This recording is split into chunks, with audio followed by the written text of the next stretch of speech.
મિત્રો 17 ફેબ્રુઆરી અને સૂર્યગ્રહણના દિવસે સૂર્યદેવને જળ અર્પણ કરવાના લોટામાં માત્ર આ એક વસ્તુ નાખીને સૂર્યદેવને જળ અર્પણ કરી દેજો. તમારી 7 પેઢી રૂપિયા પૈસા ઉપર રાજ કરશે.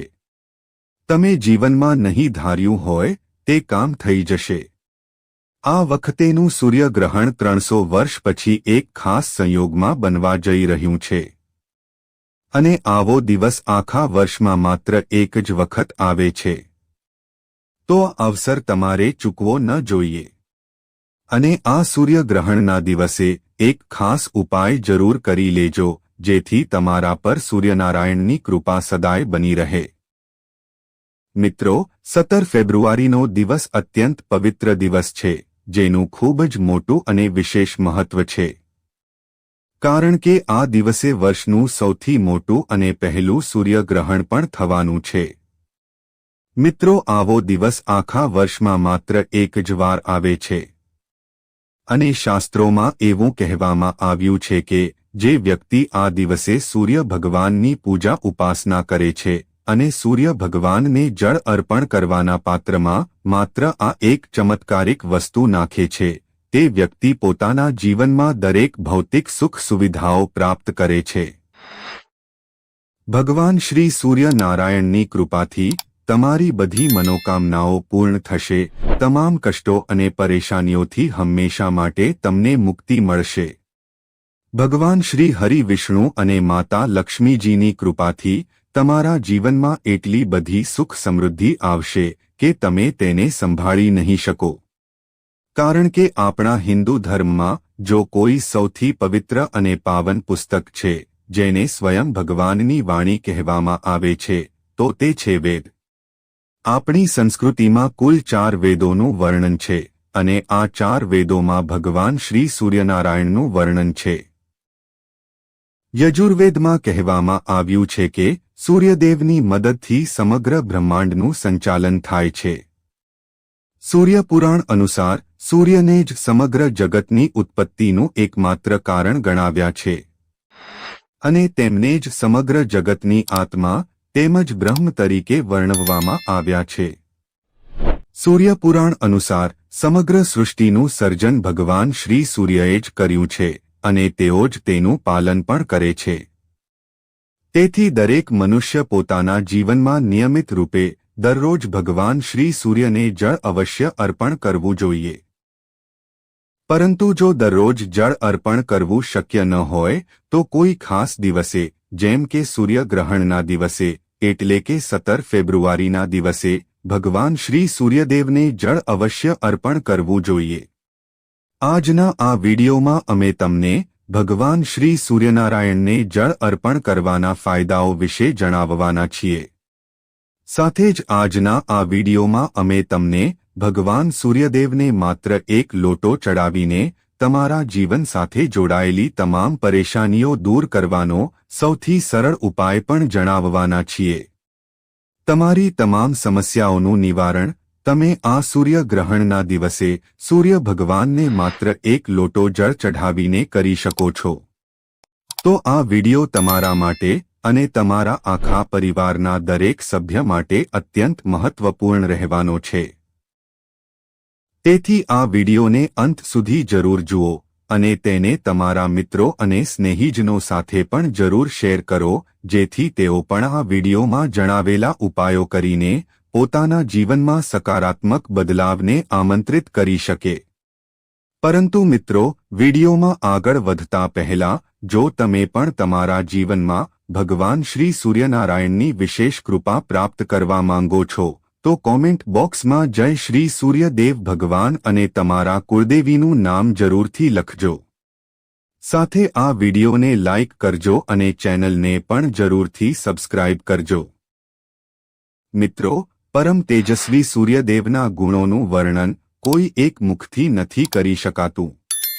શાસ્ત્રો અનુસાર કોઈપણ વ્યક્તિના જીવનમાં સકારાત્મક અને નકારાત્મક બંને પ્રકારના બદલાવોનું કારણ જો કોઈ હોય તો તે સૂર્યદેવ જ છે. કારણ કે સૂર્યદેવ દરેક મનુષ્યને તેના કર્મો અનુસાર ફળ આપે છે. જો કોઈ વ્યક્તિ પોતાના જીવનમાં નિયમ બનાવીને રોજ ભગવાન શ્રી સૂર્યનારાયણની પૂજા અર્ચના કરે છે, તેમને જળ અર્પણ કરે છે, તો તેના જીવનના તમામ દુઃખ દૂર થઈ જાય છે. જ્યારે શાસ્ત્રોમાં એવું પણ કહેવાયું છે કે જે મનુષ્ય ભગવાન શ્રી સૂર્યનારાયણનું અપમાન કરે છે અને તેમને ખોટી રીતે જળ ચઢાવે છે, તેવી વ્યક્તિ ઘોર પાપનો ભાગીદાર બને છે. અને આવા લોકો પર ભગવાન શ્રી સૂર્ય અત્યંત ક્રોધિત થાય છે, જેના કારણે તેને પોતાના જીવનકાળમાં અનેક મુશ્કેલીઓ અને તકલીફોનો સામનો કરવો પડી શકે છે. તેથી તમારે ભગવાન શ્રી સૂર્યને જળ ચઢાવવાના નિયમો વિશે જરૂર જાણવું જોઈએ. ભગવાન શ્રી સૂર્યનારાયણની પૂજા અને તેમના મહત્વ વિશે ભગવાન શ્રી કૃષ્ણે પણ ઉલ્લેખ કર્યો છે. એક પૌરાણિક કથા અનુસાર ભગવાન શ્રી કૃષ્ણના પુત્ર સાંબને તેમની ભૂલોના કારણે ભગવાન શ્રી કૃષ્ણે જ શ્રાપ આપ્યો હતો, જેના કારણે તેના આખા શરીરમાં કુષ્ઠ રોગ થયો હતો. ત્યારબાદ સાંબને તેની ભૂલનો અહેસાસ થયો અને જ્યારે તેમણે પોતાના પિતા શ્રી કૃષ્ણને આ રોગનું નિવારણ પૂછ્યું તો તેમણે સાંબને ભગવાન શ્રી સૂર્યના મંદિરો બનાવવાની સાથે તેમની નિયમિત પૂજા કરવાનો અને જળ અર્પણ કરવાનો આદેશ આપ્યો. ત્યારબાદ સાંબને કુષ્ઠ રોગમાંથી મુક્તિ મળી. શાસ્ત્રોમાં ભગવાન શ્રી સૂર્યદેવને સ્વયં નારાયણના અંશ કહેવાયા છે અને આ સૂર્યગ્રહણના દિવસે આ ઉપાય કરવામાં આવે તો તેનું મહત્વ અનેક ગણું વધી જાય છે. ભગવાન શ્રી સૂર્યનારાયણના ઉપાસક હંમેશા બળવાન, બુદ્ધિવાન હોય છે. અને જે લોકો શ્રી સૂર્યનારાયણનું અપમાન કરે છે, તેમની મજાક ઉડાવે છે, તો શાસ્ત્રોમાં એવું લખેલું છે કે આવા લોકો જીવતા ઘોર નરક ભોગવે છે. તો ચાલો હવે આપણે વારાફરતી જાણીએ કે આ દિવસે ભગવાન શ્રી સૂર્યનારાયણની પૂજા કઈ રીતે કરવી જોઈએ, ક્યારે કરવી જોઈએ અને કઈ ભૂલો કરવાથી આપણે હંમેશા બચવું જોઈએ. અથર્વવેદ અનુસાર જે વ્યક્તિ ભગવાન શ્રી સૂર્યનારાયણ તરફ મુખ કરીને શૌચ કરે છે, તેવા વ્યક્તિનો પડછાયો પણ માફીને લાયક નથી.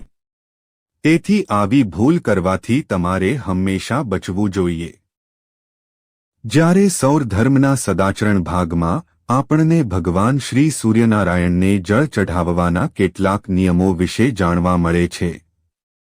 જે અનુસાર સૂર્યદેવને જળ અર્પણ કરનાર વ્યક્તિએ સવારે બ્રહ્મ મુહૂર્તમાં ઉઠીને સ્નાન વગેરે કર્યા પછી પીળા કે હળવા લાલ રંગના વસ્ત્રો પહેરીને હાથમાં તાંબાનો લોટો લઈને અથવા જો લોટો ન હોય તો હાથની અંજલિ બનાવીને ભગવાન શ્રી સૂર્યનારાયણના મંત્રોના જપ સાથે અથવા તેમના નામો સાથે તેમને જળ અર્પણ કરવું જોઈએ.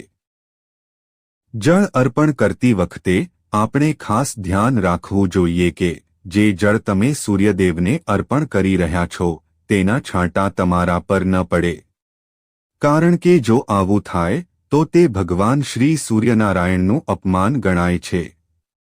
આની સાથે જ્યારે પણ તમે ભગવાન શ્રી સૂર્યનારાયણને જળ અર્પણ કરી રહ્યા હો ત્યારે તમારે આ બાબતનું પણ ધ્યાન રાખવું જોઈએ કે જે લોટાથી તમે ભગવાન સૂર્યદેવને જળ અર્પણ કરી રહ્યા છો તે લોટાને તમારો અંગૂઠો સ્પર્શ ન કરવો જોઈએ. અને જો તમે તમારા હાથથી જળ અર્પણ કરી રહ્યા છો તો તમારા હાથની તર્જની આંગળી અને અંગૂઠો એકબીજાના સંપર્કમાં ન આવવા જોઈએ, કારણ કે આંગળી અને અંગૂઠાના મિલનથી રાક્ષસી મુદ્રાનું નિર્માણ થાય છે અને આપણે રાક્ષસી મુદ્રામાં ક્યારે પણ શ્રી સૂર્યદેવને જળ અર્પણ ન કરવું જોઈએ. તો ચાલો હવે આપણે જાણીએ કે સૂર્યગ્રહણના દિવસે સૂર્યદેવને જળ ચઢાવવાના લોટામાં તમારે કઈ વસ્તુ નાખવાની છે, જે નાખ્યા પછી તમારું જીવન સંપૂર્ણપણે બદલાઈ જશે. આજના આ વિડીયોમાં અમે જે ઉપાયો વિશે તમને જણાવવાના છીએ તે ઉપાયો કોઈ સામાન્ય ઉપાયો નથી, પરંતુ વિશ્વભરના અનેક જ્યોતિષીઓ ઉપાયોને સિદ્ધ સફળ ઉપાયો ગણાવે છે. તેથી ખૂબ જ ધ્યાનપૂર્વક આ ઉપાયોને સાંભળો. તો ચાલો જાણીએ આ ઉપાયો વિશે. પણ તે પહેલા કૃપા કરીને કોમેન્ટ બોક્સમાં જય સૂર્યદેવ ભગવાન અવશ્ય લખજો અને ચેનલ ઉપર નવા હોય તો ચેનલને પણ સબસ્ક્રાઇબ કરી દેજો। જો તમારું મન એકાગ્ર નથી તો તમારે 17 ફેબ્રુઆરી સૂર્યગ્રહણના દિવસથી શરૂ કરીને રોજ ભગવાન શ્રી સૂર્યનારાયણને જળ ચઢાવવાના લોટામાં વાદળી રંગનું ગુલાલ ઉમેરીને અર્પણ કરવું જોઈએ। આમ કરવાથી તમારી એકાગ્રતા શક્તિમાં જબરદસ્ત વૃદ્ધિ થશે અને તમે જે પણ પાઠનો અભ્યાસ કરશો તે પાઠ તમને તુરંત જ કંઠસ્થ થઈ જશે। આપણા શાસ્ત્રોમાં આપણને આ વાતનું વર્ણન મળે છે કે ભગવાન શ્રી સૂર્ય અતુલિત બળ બુદ્ધિ અને પરાક્રમના દેવતા છે। શ્રી હનુમાનજી મહારાજને સૂર્યદેવે જ શિક્ષા આપી હતી, તેથી હનુમાનજીના ગુરુ સૂર્યદેવ જ છે। આ જ કારણે જે મનુષ્ય ભગવાન શ્રી સૂર્યની નિયમિત રૂપે પૂજા કરે છે અને આ સૂર્યગ્રહણના દિવસે તેમને એક લોટો જળ અર્પણ કરે છે તેના પર બજરંગબલી અને સૂર્યદેવ બંનેની કૃપા વરસે છે। આ ઉપરાંત જે માતા બહેનોને સંતાન પ્રાપ્તિ નથી થઈ રહી તેવી માતા બહેનો એ પુત્ર પ્રાપ્તિની કામના માટે ભગવાન સૂર્યને જળ અર્પણ કરવાના લોટામાં આ એક ખાસ અને ગુપ્ત ચમત્કારી વસ્તુ સૂર્યગ્રહણના દિવસે નાખવી જોઈએ। આમ કરવાથી તમને નિશ્ચિત રૂપે 11 દિવસની અંદર કોઈને કોઈ શુભ સમાચાર સાંભળવા મળશે, કારણ કે પ્રાચીન સમયથી જ પુત્ર પ્રાપ્તિ માટે મહિલાઓ ભગવાન શ્રી સૂર્યનારાયણની પૂજા અર્ચના કરતી આવી છે। એક પૌરાણિક કથા અનુસાર મહર્ષિ કશ્યપની પત્ની અદિતિને ભગવાન શ્રી સૂર્યનારાયણની પૂજા ઉપાસના પછી જ તેજસ્વી પુત્રની પ્રાપ્તિ થઈ હતી। શ્રીકૃષ્ણની ફઈ કુંતી માતાને પણ સૂર્યદેવના આશીર્વાદથી જ કર્ણનો જન્મ થયો હતો। તમારે ફક્ત 17 ફેબ્રુઆરી સૂર્યગ્રહણના દિવસે ભગવાન શ્રી સૂર્યને જળ ચઢાવવાના લોટામાં થોડું દેશી ગાયનું શુદ્ધ ઘી અને દૂધ નાખવાનું છે અને પછી તમારે ઓમ મિત્રાય નમઃ, ઓમ સૂર્યાય નમઃ, ઓમ ભાસ્કરાય નમઃ મંત્રનો નિરંતર જાપ કરતા આ જળ સૂર્ય દેવતાને અર્પણ કરવાનું છે। આમ સતત 11 દિવસ સુધી કરવાથી તમને નિશ્ચિત ફળ મળશે। આ ઉપાય માતાઓ પોતાની સંતાનની રક્ષા માટે પણ કરી શકે છે। આની સાથે હવે અમે તમને એવી 8 વસ્તુઓ વિશે જણાવવાના છીએ જેને જો તમે સૂર્યગ્રહણના દિવસે સૂર્ય ભગવાનને જળ ચઢાવવાના લોટામાં ઉમેરી લો તો નિશ્ચિત રૂપે તમને તેનું શુભ ફળ પ્રાપ્ત થશે।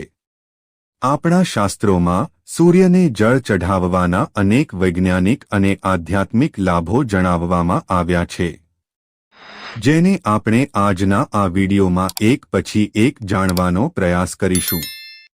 સૂર્ય ભગવાનને જળ અર્પણ કરવાનો સૌથી પ્રથમ લાભ એ છે કે જે વ્યક્તિ નિયમિત રૂપે રોજ સૂર્ય ભગવાનને જળ અર્પણ કરે છે તેની આંખોની રોશની હંમેશા તેજસ્વી રહે છે। વૈજ્ઞાનિકોએ પણ માન્યું છે કે સવારના સમયે સૂર્યના કિરણો આપણી આંખો માટે ખૂબ જ લાભદાયક હોય છે। સૂર્યના પ્રકાશના કારણે જ આપણને આ પૃથ્વી પર બધું દેખાય છે। કદાચ તમે વાંચ્યું હશે કે સૂર્યમાંથી નીકળતો પ્રકાશ 7 રંગોનો હોય છે અને જો આપણે સૂર્યને એક સીધી ધારામાં જળ અર્પણ કરીએ તો સૂર્યનો પ્રકાશ તે જળમાંથી પસાર થઈને આપણી આંખો પર અને આપણા શરીર પર સકારાત્મક પ્રભાવ પાડે છે। જ્યારે સૂર્યનો પ્રકાશ જળમાંથી પસાર થઈને તમારા શરીરને સ્પર્શે છે ત્યારે તમારી અંદરની બધી નકારાત્મક ઉર્જા નાશ પામે છે। આની સાથે જ જે વ્યક્તિ રોજ ખાસ કરીને 17 ફેબ્રુઆરી અને મંગળવારે સૂર્યગ્રહણના દિવસે ભગવાન શ્રી સૂર્યનારાયણને જળ અર્પણ કરે છે તેને બળ અને બુદ્ધિનો અદ્ભુત આશીર્વાદ પ્રાપ્ત થાય છે। કારણ કે જેમ આપણે બધા જાણીએ છીએ કે આ પૃથ્વી પર જો કોઈ પ્રાકૃતિક વસ્તુ છે જેમાંથી વિટામિન ડીનું ઉત્સર્જન થાય છે તો તે ફક્ત સૂર્યદેવ જ છે। વૈજ્ઞાનિકોના મતે સવારનો જે સમય હોય છે જ્યારે ભગવાન શ્રી સૂર્ય પોતાના લાલ અને પીળા રંગમાં આકાશમાં વિદ્યમાન હોય છે તે સમયે સૂર્ય ભગવાન કરતાં વધુ સારો વિટામિન ડીનો સ્ત્રોત બીજું કશું જ નથી. આની સાથે જે વ્યક્તિ રોજ સૂર્યને જળ અર્પણ કરે છે તેના શરીરમાં રોગ પ્રતિરોધક ક્ષમતાનો વિકાસ થાય છે, જેના કારણે સૂર્યને રોજ જળ ચઢાવનાર વ્યક્તિને ક્યારેય શરદી ઉધરસ જેવી બીમારીઓ તકલીફ નથી આપતી. જેવું જ સૂર્યનું પ્રથમ કિરણ તમારા શરીરને સ્પર્શે છે તેવી જ બધા પ્રકારના જીવાણુઓ અને વિષાણુઓ સૂર્યની અસીમ ઊર્જાના કારણે પોતાના પ્રાણ ત્યજી દે છે અને તમે રોગમુક્ત થઈ જાઓ છો. તો ચાલો હવે જાણીએ કે સૂર્યગ્રહણના દિવસે ભગવાન સૂર્યદેવને જળ અર્પણ કરવાના લોટામાં આપણે શું નાખવું જોઈએ. તો જ્યારે તમે સવારે ભગવાન સૂર્યદેવને અર્ઘ્ય આપશો ત્યારે તેમાં થોડા ચોખા ઉમેરી લો. આનાથી તમારી બધી મનોકામનાઓ પૂર્ણ થશે, સાથે જ ભાગ્યનો સાથ ઘણા લોકોને નથી મળતો. ઘણા લોકો કોમેન્ટ કરે છે કે અમારું ભાગ્ય અમારો સાથ નથી આપતું. આવા સંજોગોમાં શ્રી સૂર્યને ભાગ્યનું પ્રબળ કારક માનવામાં આવે છે. જ્યારે તમે ભગવાન સૂર્યદેવને સવારે જળ અર્પણ કરો છો ત્યારે જળ આપતી વખતે તમારે ગાયત્રી મંત્રનો જાપ કરવો જોઈએ. જો આત્મવિશ્વાસ નબળો પડી ગયો હોય તો આવા સમયે તમે આ સૂર્યગ્રહણના દિવસે તમારા કપાળ પર કેસરથી લાલ ચંદનનું તિલક લગાવો. સાથે જ કેસર મિશ્રિત લાલ ચંદનને જળમાં ઉમેરીને ભગવાન સૂર્યદેવને અર્ઘ્ય આપો. જ્યારે તમે સૂર્યદેવને જળમાં લાલ ચંદન અને કેસર ઉમેરીને અર્પણ કરશો ત્યારે સૂર્યદેવને જળ અર્પણ કરવાથી તમારી કુંડળીમાં ચાલી રહેલા બધા દોષોનું તાત્કાલિક નિવારણ થઈ જશે. જો તમારી કુંડળીમાં કોઈ પણ પ્રકારનો દોષ ચાલી રહ્યો હોય તો ઉપાયથી તમારી જન્મકુંડળીના ગ્રહદોષ દૂર થાય છે અને સાથે જ તમારા પિતૃઓ પણ તમારાથી ખૂબ પ્રસન્ન થાય છે. જો તમે જીવનમાં નકારાત્મક ઉર્જાનો સામનો કરી રહ્યા છો તો સૂર્ય ભગવાનને જળ અર્પણ કરવાના લોટામાં લાલ ગુલાલ ઉમેરીને સૂર્યગ્રહણના દિવસે સૂર્યદેવને અર્પણ કરવું જોઈએ.